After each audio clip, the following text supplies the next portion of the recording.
to start with Greg. Greg Hunter, Golden Gold News, as we talked yesterday. But so you start off with, obviously now that practice started, you've gotten a little feel of this team.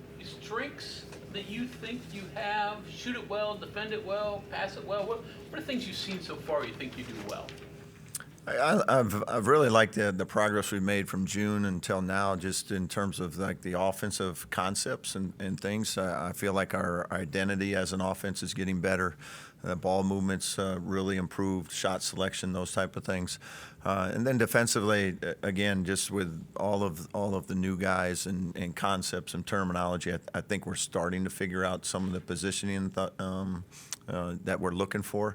It's been great on the half court as the fall portion of it, and then when we've gotten to our Friday scrimmages, we've had some slippage. So that's the part that we're trying to kind of clean up on the most. John Antonic, WVUsports.com. Two guys you added, the two bigs. Walk us through those and your thought process of what you're doing.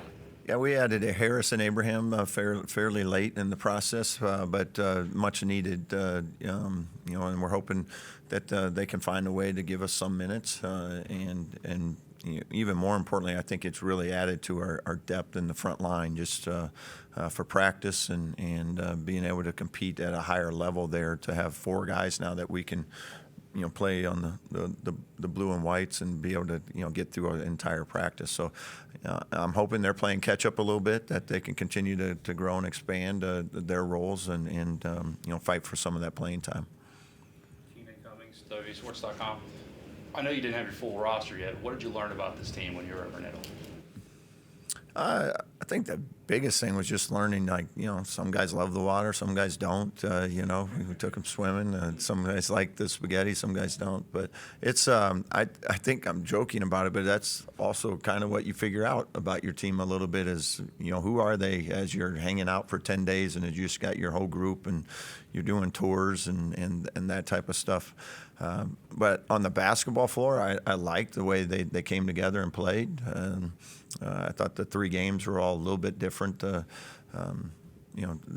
did what they needed to do in terms of playing well and winning the game fairly handily. But got to play a lot of guys, got a ton of minutes for everyone. So that was the reason you take those trips, and most importantly, got nobody hurt. Justin Jackson with the Dominion Post. If you got guys who didn't like the spaghetti over there, you got to cut them. I think it was some of the sauce. They didn't like the pesto sauce, maybe. With Yesufu, is he back yet? Is he able to do more? I mean, what are you seeing there with him? Yeah, he's been participating in practice. He's been full speed. It's also for him. You got to remember he's been out for 8 months, so he's still working his way back, even though he's been back for a few weeks. So that process is kind of open-ended on how long that'll take for him to feel like he's back to 100%. But he is out there and working his way to that point. He's obviously been with you before, so is there familiarity there? I mean, maybe he doesn't have to catch up maybe as much as some of the other guys do, or yeah, he certainly understands the terminology, the concepts, everything right there. That's gives him a chance to catch up a lot quicker than someone that's brand new. He understands what the expectations are as well. Like every coaching staff has different things that they love and don't love as much, and he understands what those are. So I think he's doing some good things. Again, it's just we're realistic too about how quickly that is going to happen for him to get back to where he feels like he's fully back. Bob Herzl from Fairmont and Clarksburg, many other places. Anyway, have you kind of sat back and looked at the preseason rankings and seen that 6 of the top 9 teams are from the conference you've moved into, and you had any second thoughts about that, or saying maybe life's easier elsewhere? Yeah, it's a good league. I mean, we all know that, and obviously that top end, you understand like the preseason rankings don't mean a lot, especially now in the portal area. But it also says a lot about some of those teams and what they have returning, and how good the league is, and that's. Our guys are excited about that. They're excited about the challenges and opportunities that are in front of us. But we also know that it's every single night you're going to be playing, one of the best teams in the country. Do you expect it to be a while to get to that level, or do you expect it to come out the door at that level? I mean, our goal is to come out and compete every night and try to win every single game, and that's going to continue to be our goal every day moving forward. And our guys right now, they're preparing to go do that, and the wins and losses, those will play out as we get into the season here. But right now we got 29 practices left before our first game, and that's our focus. Bob's point. Go ahead. No, go ahead. I was gonna say, to Bob's point though, you got to be good pretty quick. You got UMass, you got Robert Morris, you're at Pitt, and you go to the Bahamas for those tough games, Georgetown. Then you get into your Big 12 schedule. You got to be good pretty quick. Yeah, we made sure we challenged ourselves right away. In our first year here. No, it's a good schedule. It's a good non-conference schedule, and we know what the league schedule is, and now going up to 20 games in the Big 12 play. So, we understand that. We understand what in order to be successful, we're going to have to be really good in certain areas, and those are the things we'll continue to focus on.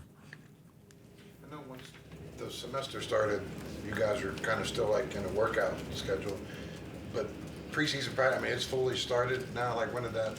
Yeah, we just started yesterday. Yeah, and we won't. I mean, you do a little more film work and some things like that extends kind of the duration of time.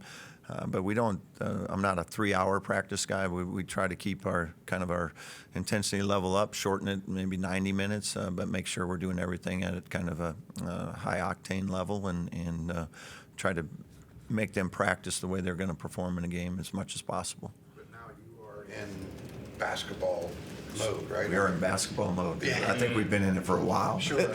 But it does change, just that added time. And then when it is official practice, you get that little more sense of urgency of like that first game's around the corner. And like we told the guys yesterday, it starts 30 days. We get 30 practices, 42 days before our first game. Now there's 29 left, and it doesn't stop. So it's, we got a lot to do. We feel like we've made a lot of progress from June until now, and certainly feel like there's more steps to take between now and then, and obviously throughout the season. But they're working hard at it, and I like their approach. You were kind of talking over the summer before you went to Italy, mixing that chemistry, getting it. Where are you guys at now with that? I imagine probably a little further along.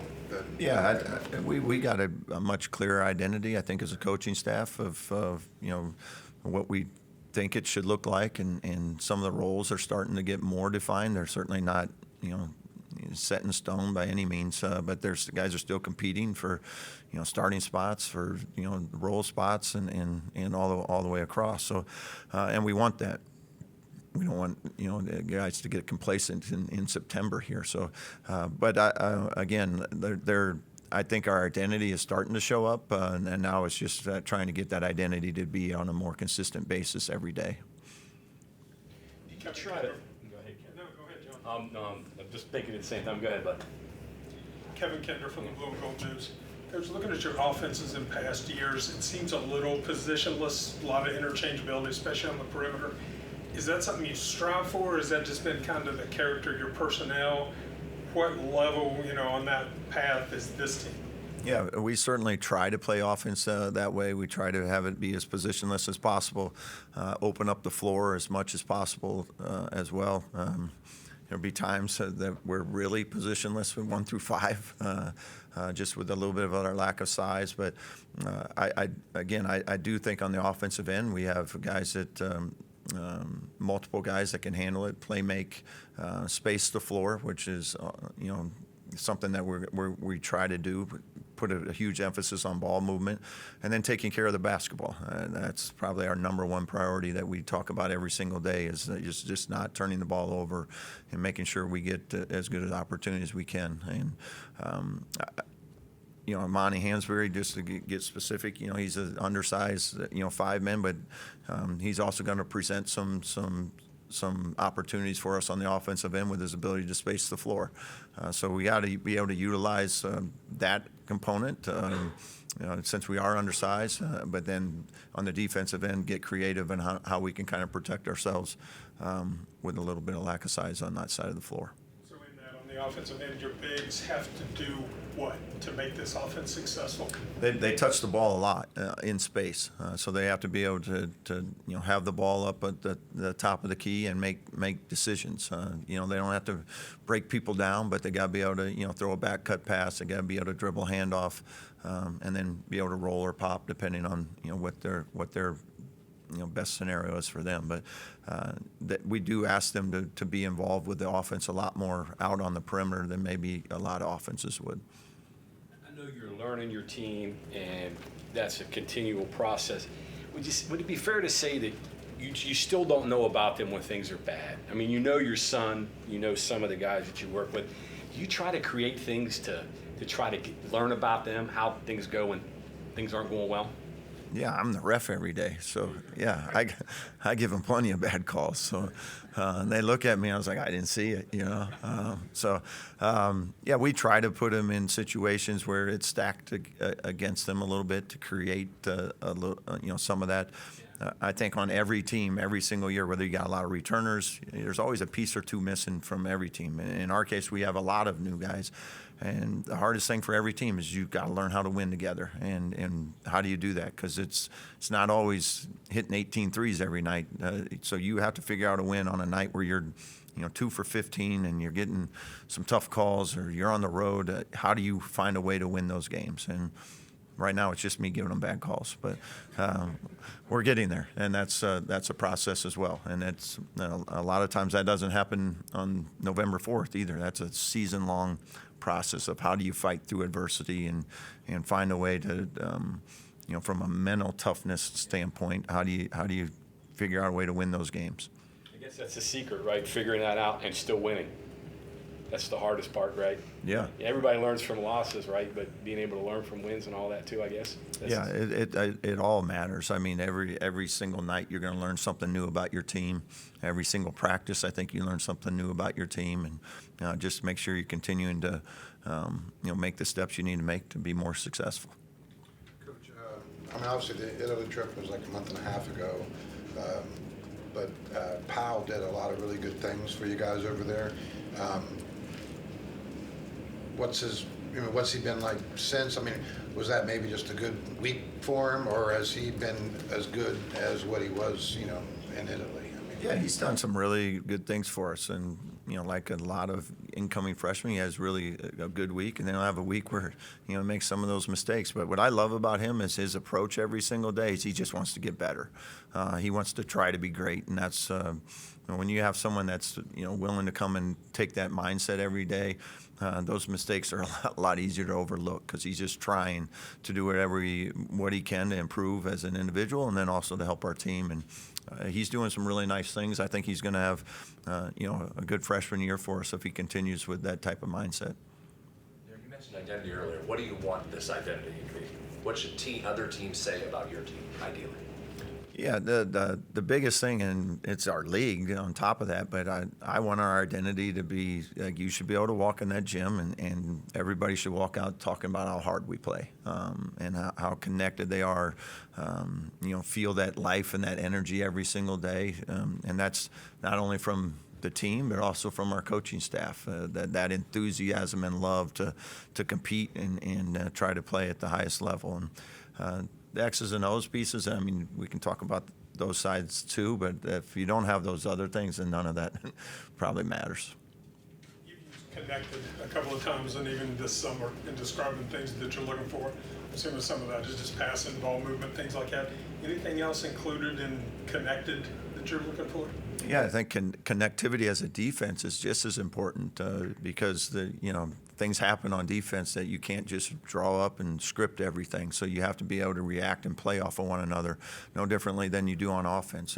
Being able to make plays, and when something gets thrown at you that's maybe not what you anticipated, how well do we cover for one another? And that communication piece and anticipation, and that's an important part of being a good defense. And even in our last 2 weeks, I think we've really progressed in that area of the floor as well. And now it's just getting in good enough shape to be able to do it when we play up and down and that type of stuff. And that's all, again, going to work itself out through this next month and a half, and then hopefully by game day be ready to roll. John Beeline was here, and I assume you got together with him a little bit. Did you know him before, and did he give you any idea of what it's like coaching here? Yeah, I mean, Coach has nothing but great things about his experience here, and it was great to have him and the entire team back. They came to watch practice. Then we had him, coach, and the whole team got a chance to say a few words to the team and talk to them about their time here, about West Virginia, about why they were successful. And then, I thought all of them did a great job, too, of, telling them how much they were behind them and pulling for them to be successful as they move forward, too. So great to have Coach back. I think most of you know, like, that they ended my season one year when I was at Creighton, and they were pretty quick to put that replay video up on the board. And so, but no, it was fun to have them all around and listen to their stories, and that was a great team, great coach. You had that scout, didn't you? Yeah, I did. Yeah. Came down on the last play. Yeah. Coach said he is designed, like they work on that every day. I said, you stole the ball and dunked it, No, that was a fun NCAA tournament game, at least for them. Similarly styled teams too, which was interesting. Yeah, it was. It was a great matchup. Coach had his 1-3-1 and kind of his high post back cuts and all the flare screens that they ran made it difficult and challenging to guard them. Pittsnoggle out there at 6'10", firing threes from 25 feet. So. Funk was pretty Yeah, good for too. what it's worth, we still talk about Yeah, Nate it was Funk. fun. Yeah. It was tough. Yeah. No, it was good. Anything about this team surprised you so far? I know it's early, but positive or negative? I don't think anything's really stood out. I think that, again, the thing that you're most happy about is everybody's approach has been, still getting better. And, sometimes that can start to turn as you get into September and roles start to become a little more recognizable to everyone. But to our guys' credit, they've continued to come out every day, great attitude, put a smile on their face, and compete pretty hard. What's your philosophy on playing time? And are you an experimental guy, or do guys have to earn their time on the floor? How do you go about that early in the year? I mean, early in the year, your rotation will be a little bit bigger. As the year goes on, it probably settles into more of that 8 to 9 type of role, but always trying to make sure that you have guys ready. I've had some really bad luck as a head coach with some pretty significant injuries and things, and you find out very quickly in the course of a long season that you have to have guys always ready to step in, and it may be even just a non-starter, 6th, 7th man that now all of a sudden gets inserted in that starting role. I think Joe was a great example of his sophomore year with us at Drake. He was coming off the bench playing 10, 12 minutes a game. Had 2 starters go out, and he averaged, I think close to 30 his last 8 games. Maybe the coach should have played him a little more before that. But I think that's a great example of somebody just making sure that their approach stays the same. They continue to stay engaged with the team, and then when that opportunity comes, they're ready to take advantage of it. I was talking to a former coach here who coached 30 years ago, and he said, I never had the top 3 guys in the league, but 8, 9, I was always there. Is that kind of how you want to build it? Maybe not top 3, but getting into the depth and rotations and so forth? Can we have both? Sure. Let's do that. Yeah. I think every team's different. I mean, there might be some years, I was at Creighton as assistant coach. You have Doug McDermott. Well, that's going to be your guy, and then everybody kind of fill in place. There might be other years where you have a couple guys, or 2 or 3 guys, and then more years maybe it's where it's just a complete balance, and we've had that before too. So I think every team takes on its own identity, and then as a coaching staff, you just got to try to play to that those strengths as best as possible. You have top 3. You're really good then. Yeah. You're cooking with gas. With Tucker's injury situation, do you have to be a little guarded with him, or you just got to let him play and keep your fingers crossed? I think for the most part, right now, it's you got to let him play and be smart about some of the things you do. Maybe he takes 1 or 2 less reps in a rebounding drill that maybe you tell him, hey, I know we said to dive on the floor, but just pretend like you couldn't get to that one once in a while. But I think you just got to be smart with it. Like everybody, it's coming off an injury, just make sure you're being calculated on some of the drills you have him do or don't do. Same thing with Joe, like, managing some of his reps and some things like that. Coach, I'm kind of curious with Hansberry in that, how do you kind of see, obviously he's going to be a little bit undersized, but maybe he's got the ability to make up for that, or maybe you can use him being undersized as an advantage. How do you kind of see the season playing out for him? Because, he's obviously got some potential there. Yeah, I think offensively, if you're going to be 6'7" and you have the ability to shoot threes, you have to take advantage of that on the offensive end, because that is tricky to guard sometimes.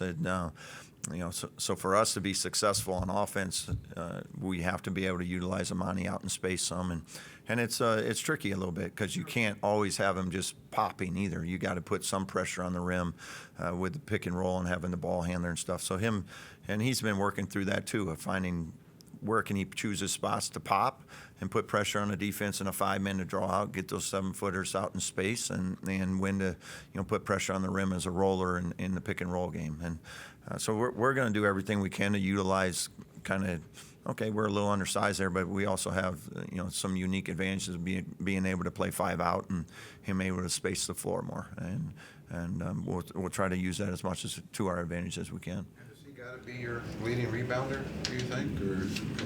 I don't think he has to be. I think we have a group. Positionally, even like Tucker and Toby at the 4 and the 3, they're 6'8" and 6'7". So it's really the 5 spot that we're a little bit undersized with Amani's in. When Eduardo's in, we're right there. So I think across the board, our positional size is pretty good. Defensive rebounding, though, to me is still a little bit of like a want to, and having a collective group that wants to go make sure we're hitting people and keeping people from getting where they can be in a position to just jump over us. So as long as we can continue to do that and get better in those areas, I think we'll be a good defensive rebounding team, and then we can go and play on offense. You mentioned roles. A guy like Jaden Stone, how do you see him fitting in the picture, and what attracted you to bring him here? Yeah, I like Jaden. He's one of those guys that came out of college and averaged 20 points a game last year at Detroit. The year before that, I think it was around 15. So he's figuring out how can he best utilize his talents on the offensive end. But I like what he brings, because he's got some athleticism. He can get to the rim. He's got a good mid range. He can shoot the 3. So I think he's as it's gone on, he's getting more and more comfortable with what we're trying to do at both ends of the floor, and I anticipate him, playing a good role for us this year. Can you guys be defensively work in progress? Can you be really good? We're Questionable? We're definitely work in progress still. Yeah, let's start with that. But I do think we have the team that can be a good connected defensive team. I think we have good length in some spots. There are some areas where we're not maybe have elite, a big collection of elite individual defenders, but I think collectively as a group we could be really good defensively, and that's what you have to be anyway. So we've shown flashes, even in the short time we've had them this fall, where I thought on film it's like you go home and watch it and it's like we're getting there, and then you'll have a day where maybe we take a step back. But from June till now, we've made really good strides. We just got to continue to make those strides as we get closer to November. I'm curious, you guys obviously took the trip to Italy. Anything else you guys explored in the off season, getting the guys together and saying, hey, let's go do this, or let's, and to try to, We didn't have a ton of time this summer, just with everything being new for us too. And we did cancel practice and went bowling one day, and that might have been one of. It changed our team a little bit, which is crazy, because we were practicing, and all of a sudden we went bowling, and I saw all these personalities I hadn't seen on the basketball floor yet. I mean, guys are throwing strikes and they're doing windmills down the lane and chest bumping and things, and I thought it was great for us. I didn't anticipate that being what would come out of that day bowling, but all of a sudden now the next day in practice was like, guys, that personality as a team is in there. like let it shine on the floor too. When we have a big play and you have a teammate and you want to go celebrate a dunk, go celebrate. That's what it's supposed to look like. And so we don't have a lot of great bowlers, but that's okay. You know. Yeah. No future pros. No future pro bowlers. I didn't see any. I'm not a great bowler evaluator, but it didn't appear that way. I was gonna say, did the coaches bowl too? Yeah, we bowled. Yeah, we don't have any professional coaching bowlers either. You mentioned getting used to the campus where everything is, all this, obviously with the new staff, but you haven't made a whole lot of moves. Was that a different kind of process for you? And was there anything you were like, hey, I've got to learn and know where this is first, or how to do this first? I think for me, it was I had to find the eating spots. I was staying in a hotel, so that's where I made a lot of progress in my first month on the job. Overall, I think it's more just, like anything, just getting to know everyone, and when you need something, who do you call for this or that, whether it's academics or just something in the community, visits, official visits, those type of things. So that's just all comes with time and the process. But people have been unbelievably helpful, for myself, our staff, our team. I mean, I think anytime we talk about it, everybody talks about how engaging people have been and supportive and helping us along with that process as we're getting to know everything. You mentioned official visits, so recruiting philosophy for you. Obviously, this year you had to take a lot of the transfers, but what's your percentage, you think, of high school guys? How much are you hitting the recruiting trail now? Obviously, I'm sure a lot, but 25s, 26s, 27s, what's the recruiting look like? Yeah, most of our focus has been on the 25s right now, and then 26s as well, but more on the 25s. And then that's our philosophy on it's a little bit of the year by year of what's our needs, how many can we take, and then kind of see how that plays out in the fall, and making sure though that you're also in a position in the spring to be able to fill some of those needs with graduation and maybe even unexpected transfers and that type of stuff. You have to be prepared to for any scenario in recruiting anymore as you get into the spring, and making sure that you have the ability to pivot quickly, to have a list of guys at every position that you can go out and recruit. The unique thing about your roster is it's either seniors or freshmen with a little bit in between, so you got to balance that out, I guess, as the years go forward, right? Yeah, in the ideal world, you wouldn't like to have 8 scholarships every year. You'd like to get that down more in that 4 to 5 range, or even a few years ago it used to be 1, 2, or 3, and that's recruiting's just changed a little bit. But 4, 5, 6, if that's kind of what you're signing every year, I think it just puts you in a better position to have more stability, more consistency, and that's ultimately what you want to get to as a program, where you can not have to rely on a little bit what we have this year of trying to reteach 12 new guys every year. Territory-wise, recruiting's coast to coast anymore, but do you try to concentrate on a territory in 5 hours around Morgantown, or what do you do? Yeah, we're everywhere. I mean, our goal, even in putting the staff together, is to make sure we can touch coast to coast and internationally as well. And I think it used to be that regional area was you had to only make sure you recruited there. Now I think you have to be able to recruit everywhere. Now you still have to put a lot of 3 hours away is a good thing. That helps with getting family members here. They can come to the game. So you want to be incredibly strong in your region, but you also have to be able to make sure that you can touch anywhere you need to go to get guys. About DC, was a former player here last week I ran into, Damian Owens. That's a pretty good area. It's pretty close. Is that some place that you're pretty interested in? Yeah, it's a very good area. Yeah, and Chester Frazier from our staff is born and raised there, so he's very strong ties to that area. So, but yes, that's an area we'll definitely recruit very heavily. How much international flavor you have at Drake? I know you obviously have several here now, but did you have a lot at that Drake too, or? We didn't have a ton. We had a couple. A lot of that, to be quite honest, is they just don't have the ability to, financially to fly over there and fly back a lot. So we weren't able to recruit quite as heavily internationally as now we can kind of be able to connect a little bit more than we were previously. But I just think that the game has become so worldwide that there's more kids willing to come over now and play college basketball. Where a few years ago, before NIL, maybe they were more just wanting to stay with their club team and stay overseas. Coach Kevin Redford, Golden Blue Nation. Kind of on that note, Ofri, I know he's not one of your recruits, but last year kind of pitched to us as a developmental guy, stepped in when needed to. Still see him that way, or what's his contribution level looking like? Yeah, he's continued to work hard. A great kid, gives us all he has, and again, like everybody, he's learning a new system and things, so he's working through that as well. But certainly I've enjoyed the way he approaches it every single day. Yeah, treat him like a freshman all over again. I mean, they're all kind of like freshmen in a way, just because it's all new to everybody. But again, he's been great, in the way he's approached it, and he'll continue to do good things for us there. Greg Carey with West Virginia Metro News. What one aspect does the team need to make the most progress in before playing a meaningful game?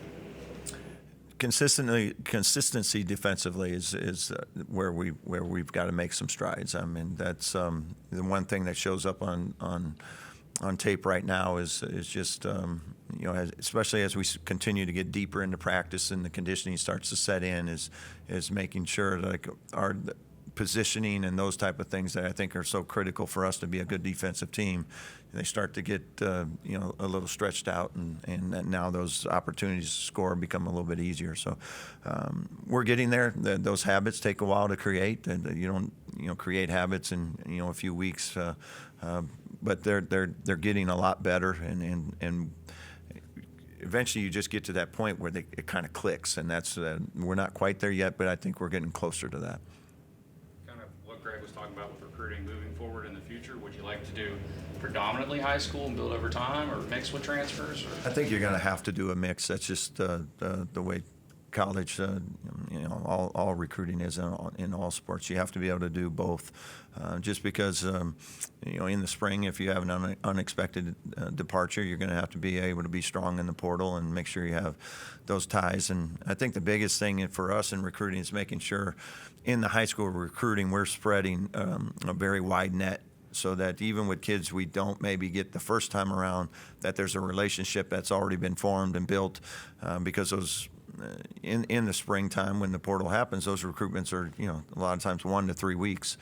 So you want to make sure that we've developed as many relationships as possible to put ourselves in a position to be strong in the high school recruiting, and then also be strong when the portal hits. Curious, this may be a dumb question, but what is a good shot to you, and what is a bad shot? The ones that go in and the ones that don't. Yeah, I don't talk to our guys a ton about shot selection. I want our guys to be very aggressive. I want them to be confident, and then if we need to pull them back a little bit, we will. But the last thing I think you can do with a shooter and a scorer is have them looking over their shoulder, and I want them to kind of figure it out on their own. And most of the time that happens. I think guys figure out, I haven't made this step back three in like 3 months. Maybe I shouldn't try that in the first game. And I think it kind of evolves from there. But I want guys that can score to go feel that they got the green light to go do that, and they can play at a different level. I always look back, and so 26 years, like the scout team or whatever jersey you put on them, red team or whatever, you see those guys in the practice tape and they're just dominating practice, and then you take that practice or their scout team jersey off and put the other uniform on them, and it's like they get scared, because on the scout team they get all this freedom and they don't have to worry about getting yelled at. They can play the other team's best player, and they can play at a different level, and that's how I want our guys to play offensively, is with that type of confidence. Thinking back through your career, whether guys you worked with or even Eldon Miller, guys like that, were they all guys that gave you the green light, or were they guys that you're kind of smiling. I guess Eldon Miller wasn't that guy. And I don't think Coach Miller's a little more defensive minded. Yeah. Who's going to shoot where? Yeah, maybe a When. little bit more. And I love Coach Miller, Yeah. but yeah, there wasn't a lot of green lights there. But. So you had both of that through your career. Yeah, and Eldon's a great coach, but I've had Coach Altman for a long time, Coach McDermott, both very good coaches in that regard of allowing players to be players and play through a few mistakes here and there, but also understanding like what winning and losing is too, and you can't let it get too far away from you as well. So that freedom comes with it. I tell our guys all the time, there's a great responsibility with that freedom of making sure that it doesn't become selfishly motivated freedom, that now all of a sudden we just got a lot of bad shots getting taken because it's your turn. Those old school coaches, they hate the passing game because they don't know who's shooting it, and they've been four balance. That's the things they always complain about.